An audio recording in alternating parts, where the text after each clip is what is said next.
다시 계엄과 탄핵 정국으로 돌아와 보겠습니다. 이런 것들, 이런 불확실성, 부동산 시장에도 상당히 큰 영향을 미칠 것으로 보입니다. 오늘은 김규정 한국투자증권 부동산 전문위원과 함께하도록 하겠습니다. 위원님 나와 계십니까? 네, 안녕하세요. 예, 안녕하십니까. 본격적인 이야기에 들어가기 앞서서요. 탄핵 정국 같은 이런 정치적인 불확실성이 발생했을 때 부동산 시장 어디부터 영향을 받게 됩니까? 비단 탄핵 정국만 그런 것은 아닐 텐데 예. 기본적으로 이런 사태들이 발생했을 때 투자 심리가 불안정해지죠. 수요자들이 시장 상황을 예측하기 어렵고 전망에 대한 걱정들이 많아지다 보니까 예. 기본적으로 거래가 줄어들면서 관망세가 심화되는 현상들이 제일 먼저 현장에서는 포착이 되실 겁니다. 네. 그래서 거래가 줄어들면 기본적으로 가격이 좀 정체되거나 혹은 비선호 지역을 중심으로 외곽부터 가격 조정이 먼저 나타나곤 하죠. 그래서 전반적으로 기존 재고주택 시장, 기존 상품들의 부동산 거래가 줄어들면서 가격 조정이 나타나면 뒤를 이어서 이제 공급 시장, 건설 투자 쪽에서도 아무래도 수요자들이 움직이지 않으니까 위축되게 되고 그게 더 장기화되면 전반적으로 부동산 건설 산업 시장까지 침체가 되는 상황으로 연결이 되곤 하죠, 보통.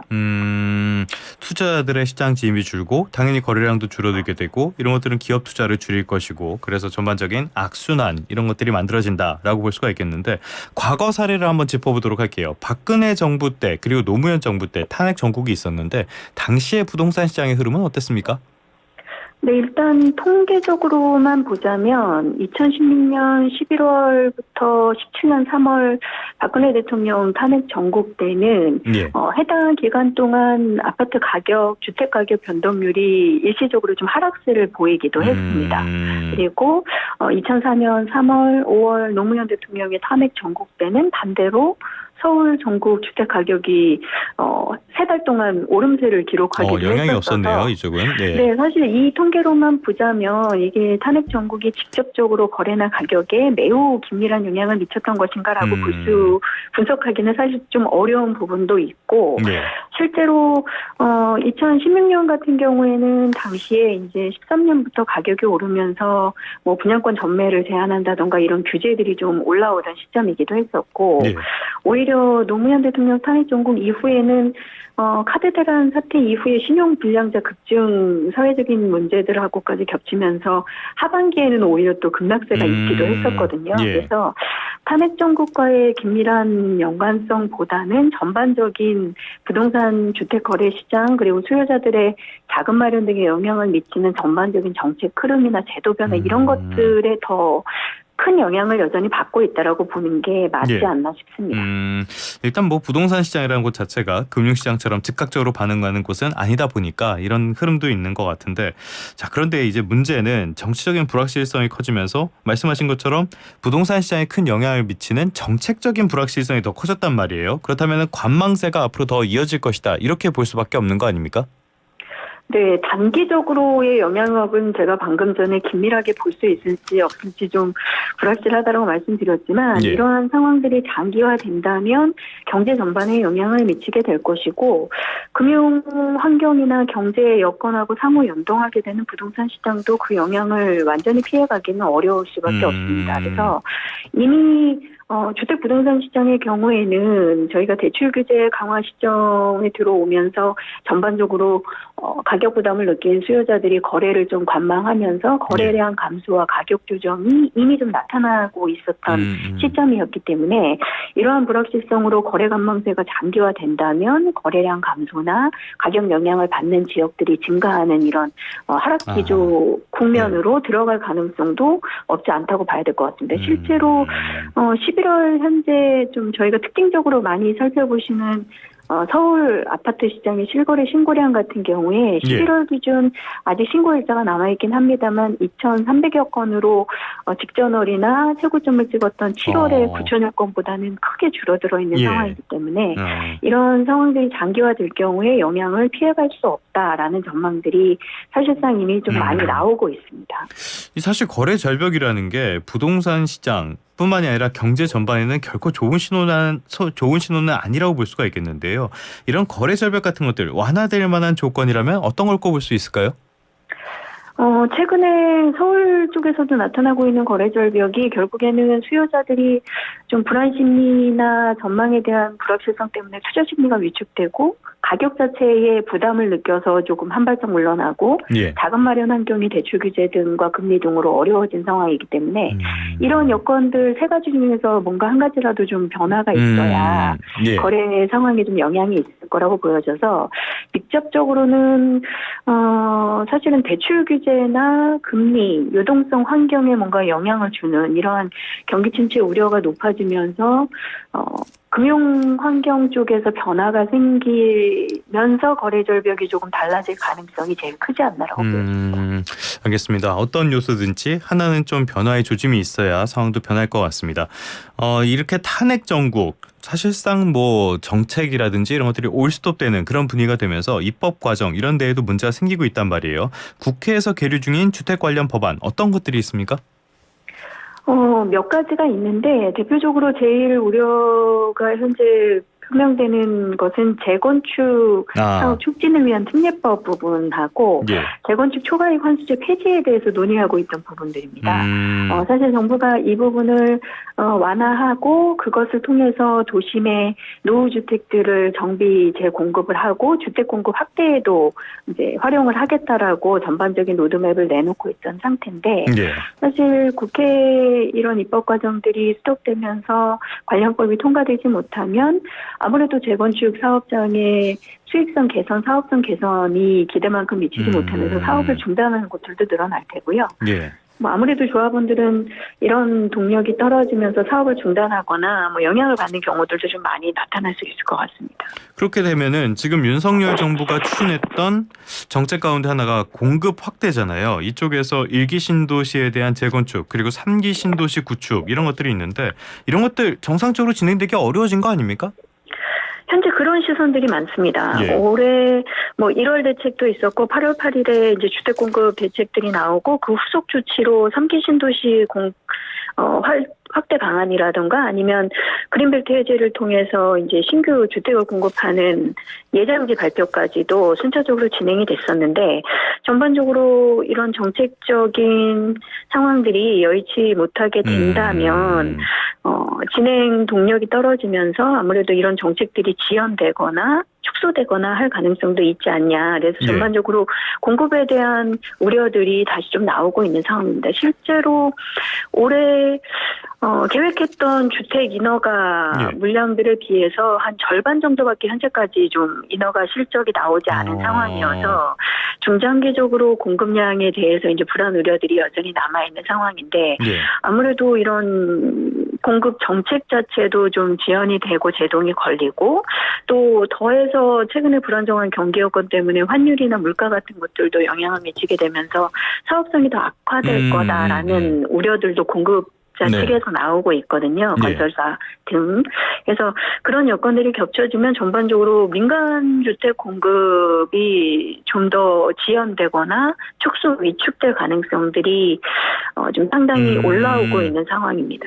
인허가라면은 이게 일종의 선행 지표로 받아들일 수가 있을 것 같은데 이렇게 공급 부족 상황이 계속 이어진다. 최소한 공급 부족에 대한 우려가 이어진다면은 이런 것들이 주거 안정성에 더 부정적인 영향을 미칠 수밖에 없는 거 아닙니까? 네, 일단은 투자자분들, 소비자분들이 아무래도 좀 불확실성이나 불안감이 있으니까 당장 의사결정을 못하고 지켜보시겠으나 전반적으로 공급에 대한 우려들이 계속 높아지고 그에 따라서 전월세 가격 불안 상황들이 더해지는 이런 여건들이 되면 다시 또 주택 투자나 구입, 내 집 마련을 통한 주거 안정성 확보에 고민을 하실 수밖에 없는 상황이죠. 그리고 아까 말씀하신 것처럼 최근에 이제 선두지구 등이 선정된 1기 신도시라던가 공급 본분양을 앞두고 있는 3기 신도시라던가 이런 일정들이 혹시 더 좀 변동성이 생기지 않을까 이런 것들이 아무래도 그런 사업장들을 통해서 내 집 마련 계획하고 계시던 분들한테는 상당히 큰 영향을 불안감을 줄 수 있고 그런 것들을 조기에 좀 불안 심리를 해소하고 계속적인 공급을 해나가겠다라는 안정감을 줄 수 있는 발표도 어떻게 보면 좀 필요한 게 아닐까 생각합니다. 알겠습니다. 지금 가장 큰 문제는 그런 발표를 대체 누가 할 수 있을 것인가라는 것이 문제가 아닐까 싶은데 현장으로 한번 가볼게요. 선도지구 선정이 최근에 있었단 말이에요. 이쪽 일기 신도시. 그 해당 지역의 반응들 어떻습니까 지금? 1차적으로 직후에는 예. 선정에 대한 뭐 즐거움이나 기쁨, 반가움 이런 것들을 토로하시다가 실제로 이제 세부 계획들을 정해야 한다라는 내용들을 이제 들으시면서는 사업성이 생각했던 것보다 좀 좋지 않아서 부담금이 늘어날 수 있다 이런 예. 얘기들이 좀 현장에서 돌면서 이사도 나가야 하는데 부담금도 불확실하고 현재 알 수가 없다라고 하면 이걸 해야 되나 이런 고민들을 하는 약간 중장년층이나 장기 거주자들도 있는 것으로 지구에 따라서는 좀 예. 확인이 되고 있는 상황이고요.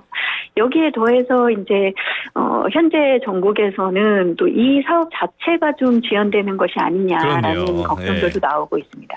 현재는 뭐 빠르면 26년 하반기부터 이제 이주를 진행하면서 27년 정도에는 최초 착공 사업장 케이스를 만들어내겠다라는 좀 굉장히 빠른 사업 계획을 발표한 바가 있는데 그게 이제 제대로 시행이 될 수 있을 것이냐라는 걱정들이 이미 좀 현장에서는 더해지고 있는 상황입니다. 뭐 호가나 이런 측면에서 시장의 변화 이런 것들이 감지되는 부분이 있습니까?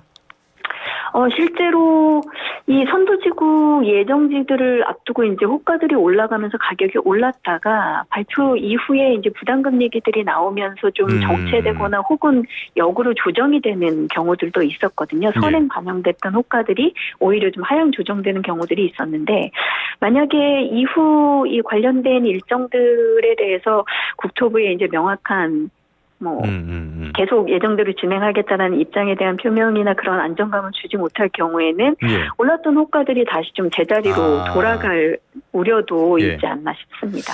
뭐 지금 상황에서 국토부가 어떻게 설명한다고 해서 그게 현장에 먹힐 것인가 이런 부분은 의문이 생기긴 하지만요. 아무튼 간에 정부가 노력해야 될 부분은 분명히 있어 보입니다.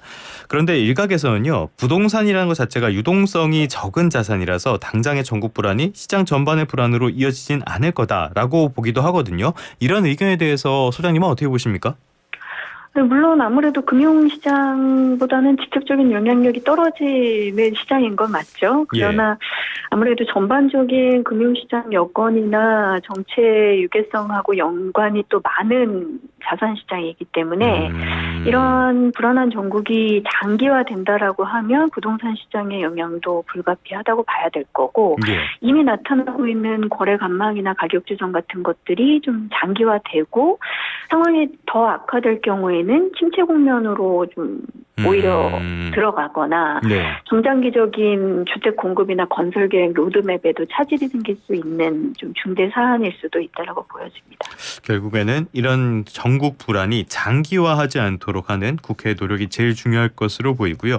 그럼 끝으로 이것 좀 여쭤볼게요. 올해 말이나 내년 초에 부동산에 투자하려고 하신 분들 또는 내 집 마련을 하시려고 생각했던 그런 분들 많으실 것 같은데 이런 분들에게 조언을 한다면 어떻게 하시겠습니까?